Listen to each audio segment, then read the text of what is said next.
Oke,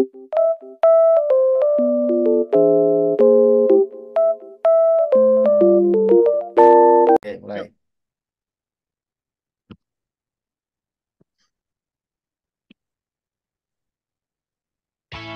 Oke, selamat malam semuanya, teman-teman semuanya. Kembali lagi nih, kita ada video terkait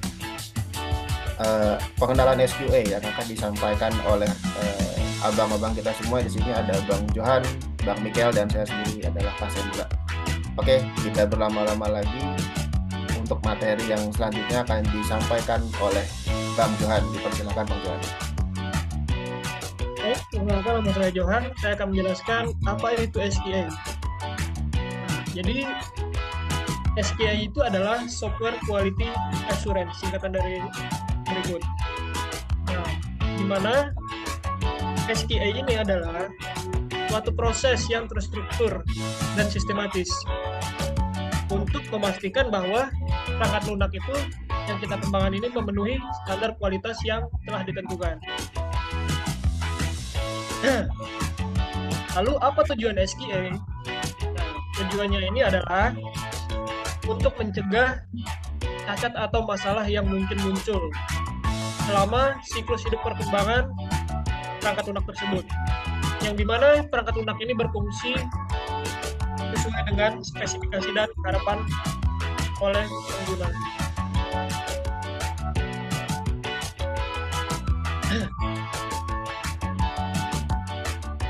Oke, selanjutnya akan dijelaskan oleh teman saya, Michael, yaitu adalah proses SQA.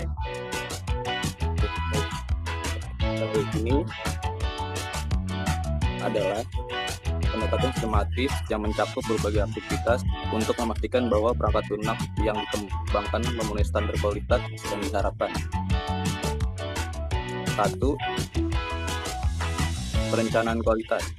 Di tahap ini, tim menetapkan standar, kualitas prosedur, dan alat yang akan digunakan selama pengembangan perangkat lunak. Perencanaan kualitas mencakup identifikasi standar industri yang relevan, menentukan metrik kinerja, dan pengembangan strategi pengujian. Yang kedua,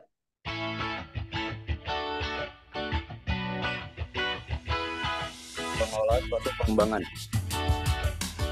Langkah kedua, kualitas dipantau secara aktif melalui penilaian kode, review desain, dan audit proses pengembangan. Ini memastikan bahwa pengembangan mengikuti standar yang ditetapkan, serta mengidentifikasi potensi masalah atau pelanggaran standar kualitas sebelum menjadi masalah besar. Yang ketiga, pengujian kualitas. Setelah pengembangan mencapai tahap tertentu, proses pengujian ini dimulai. Ini adalah langkah kunci dalam SQA di mana perangkat lunak diuji dengan berbagai teknik untuk mengidentifikasi bug, kesalahan, dan ketidakcocokan dengan spesifikasi. Ada beberapa metode pengujian yang dilakukan seperti unit testing, integrity testing, system testing, dan user acceptance testing. Dan unit testing itu sendiri adalah menguji bagian kecil dari aplikasi seperti fungsi atau modul secara individual. Integration testing adalah memastikan bahwa modul-modul yang sudah diuji dapat bekerja sama secara harmonis. System testing adalah menguji keseluruhan sistem untuk melihat apakah semua bagian bekerja sesuai dengan harapan. User testing dilakukan untuk memastikan bahwa produk sesuai dengan kebutuhan dan harapan pengguna akhir. Yang keempat, manajemen risiko. Manajemen risiko juga merupakan bagian penting dari SQA. Selama proses pengembangan, risiko yang dapat mempengaruhi kualitas perangkat lunak harus diidentifikasi dan dikelola. Dan yang kelima, peningkatan kualitas berkelanjutan. Proses SQA tidak berakhir dengan pengujian dan peluncuran produk. Setelah produk diluncurkan, tim SQA harus melakukan pemantauan, menganalisis umpan balik dari pengguna, serta memperbaiki kesalahan yang mungkin terdeteksi di lingkungan produksi. Dan terakhir, dokumentasi. Panjang siklus hidup proyek, semua aktivitas SQA harus didokumentasi dengan baik. Dokumentasi ini mencakup hasil pengujian, catatan audit, laporan bug, serta catatan peningkatan. Dokumentasi penting untuk proses audit, pemantauan kualitas di masa depan, dan pembelajaran tim. Kita lanjut ke fungsi SIA. Apa itu fungsi SIA?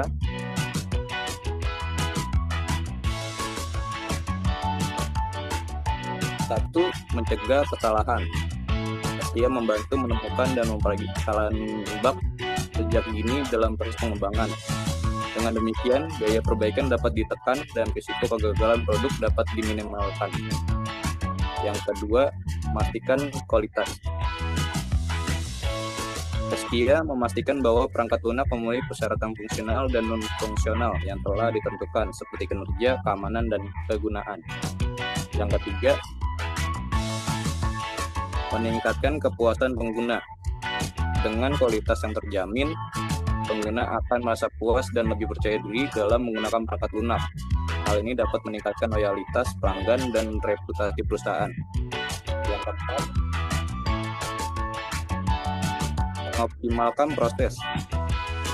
Pengembang SIA membantu mengidentifikasi area yang perlu perbaikan dalam proses pengembangan sehingga dapat meningkatkan efisiensi dan efektivitas tim pengembang. Selanjutnya, pengujian SQA akan dijelaskan oleh Bang Johan. Baiklah, di sini saya akan menjelaskan pengujian SQA. Nah, di pengujian SQA ini, yang pertama itu ada unit testing, di mana pengujian ini dilakukan oleh pengembang perangkat lunak tersebut dan merupakan tahap awal dalam SQA. Nah, unit testing ini sangat penting untuk memastikan setiap bagian kecil dari perangkat lunak berfungsi dengan benar sebelum digabungkan dengan komponen lainnya. Yang kedua ada integration testing.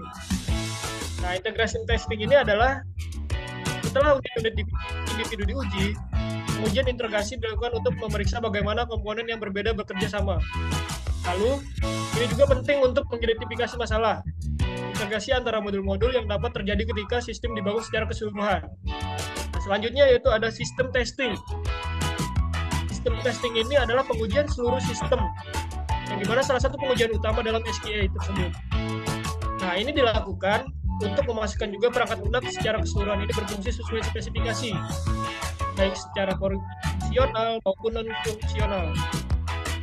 Selanjutnya ada acceptance testing, yang dimana pengujian acceptance testing ini terutama adalah user acceptance testing dilakukan untuk memastikan bahwa perangkat lunak memenuhi kebutuhan bisnis dan siap digunakan oleh pengguna akhir. Ini adalah langkah penting sebelum perangkat lunak dirilis ke pasar. Nah, selanjutnya ini ada performance test atau regression testing. Setelah perangkat lunak diperbarui atau diubah, penguji regresi memastikan bahwa fitur-fitur ini tidak ada yang rusak karena perubahan baru. Pengujian ini seringkali diotomasi untuk efisiensi. Nah, yang selanjutnya adalah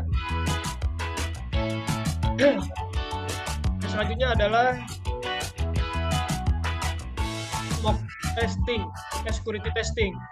Nah, security testing ini adalah pengujian ini menjadi sangat penting untuk memastikan tidak ada celah keamanan yang dapat dieksploitasi oleh penyerang, terutama dalam aplikasi yang menangani data sensitif.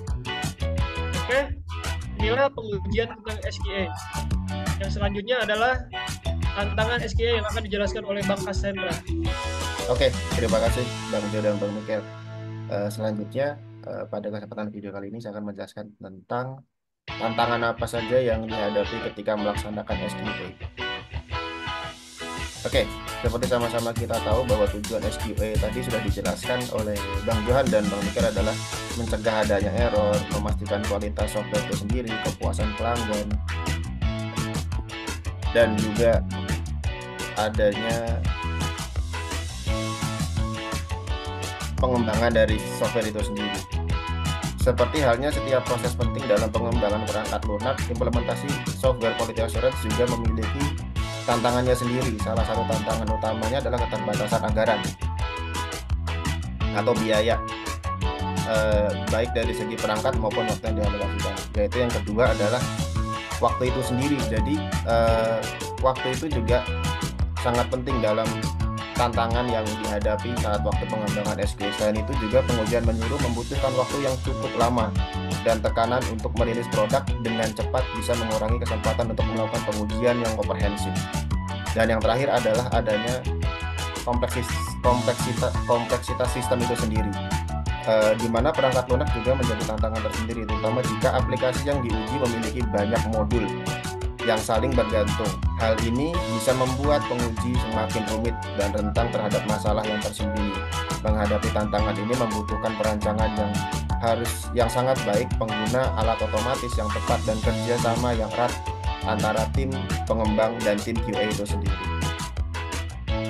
Oke, kesimpulan dalam video kali ini ialah bahwa software quality assurance bukan sekedar langkah untuk menemukan bug dalam perangkat lunak, tetapi merupakan proses penting untuk memastikan bahwa produk yang kita hasilkan sesuai dengan kebutuhan pengguna dan berkualitas tinggi. Dengan SQA, kita dapat mengurangi risiko kesalahan di kemudian hari, menjaga kepuasan pengguna, dan juga meningkatkan efisiensi.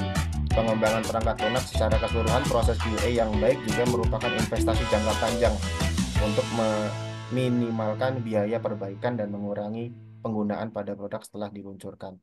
Singkatnya, implementasi SQA yang tepat akan menghasilkan perangkat lunak yang stabil, aman, dan dapat diandalkan, yang pada akhirnya berkontribusi pada kesuksesan produk di pasar.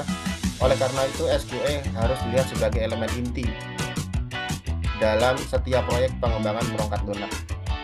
Oke, mungkin itu yang kita dapat share kepada teman-teman semua melalui video ini terkait pengenalan apa itu SQA. Terima kasih sudah menonton dan kami harap informasinya sampai kepada kalian semua. Terima kasih. Sekian dari kami. Sampai jumpa lagi.